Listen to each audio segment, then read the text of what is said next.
Hi guys! Ayan, good morning everyone. Ayan, kumusta po sa inyong lahat? Sana po ay okay lang po kayo dyan. Lalo na yung medyo maulan po, gawa ng ating typhoon. Pero ayan na nga, at for today's video ay tara at samahan niyo po ako magluto nitong ating tinoktok na hito or literally na fishball na siyempre sinabawan natin yan dyan guys. Siyempre meron din tayong lulutuin na fried tilapia or pritong tilapia. At meron din tayo dyan guys luncheon meat na sinama kasi baka kulangin yung ating ulam. At ayan na nga guys, so tara na po at samahan nyo na po ako magluto and enjoy watching na rin po. So guys, ayan kung makikita nyo yung ating bola-bola, yan is hito po yan. Laman yan ng hito na tinoktok or yung pinino tapos sinamahan ng bawang, sibuyas, nilagyan ng sangkap, tas may harina para mabilog yung ating perfect na mabilog yung ating hito dyan. So, meron din po yan ng niyog, yung shredded ng niyog. Parang kumakain ka lang po, ang lasa niya is may sa pag kumain ka po ng pinangat. Pero, syempre iba po yan kasi hito po yung ginamit dyan. So, ayan na nga yung ating tilapia dyan guys. So, lulutuin lang natin yan syempre ng side to side at brown lang natin ng katulad ng ganito. Ayan. Kayo po pa guys ay ano po ang lunch nyo today? Ayan. Happy Sunday everyone. Ayan. So ngayon po hindi na medyo maulan dito sa amin pero kahapon sa isang araw talagang maulan gawa ng ating bagyo. So yan na nga guys. Luto na yung ating tilapia dyan guys. So ahunin na rin natin yan itong ating tilapia. Ayan. Nako.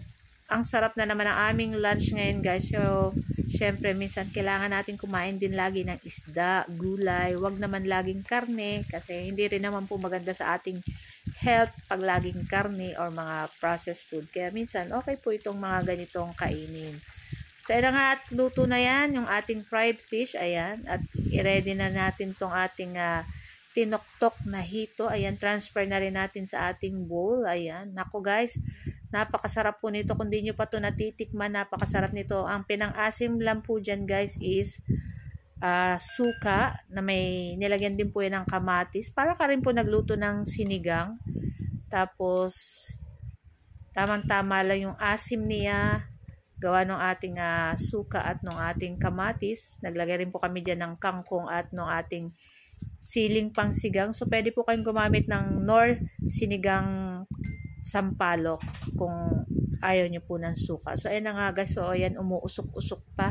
So, tara na guys. At samahan nyo na rin po kaming kumain ng lunch. Kumuha na rin po kayo ng inyong plato. At nako guys, nakita nyo po ba yan? Nako, talagang umuusok pa yung ating pagkain. Syempre, masarap naman pong kumain talaga pag mainit yung ating kinakain. So, tara na guys. At syempre, ito na nga at kainan portion na tayo guys. So, syempre, meron tayo dyan na tilapia at meron din tayong kumuha rin tayo dyan ng luncheon meat. Syempre, hindi mawawala itong ating tinoktok na hito. Ayan ako guys.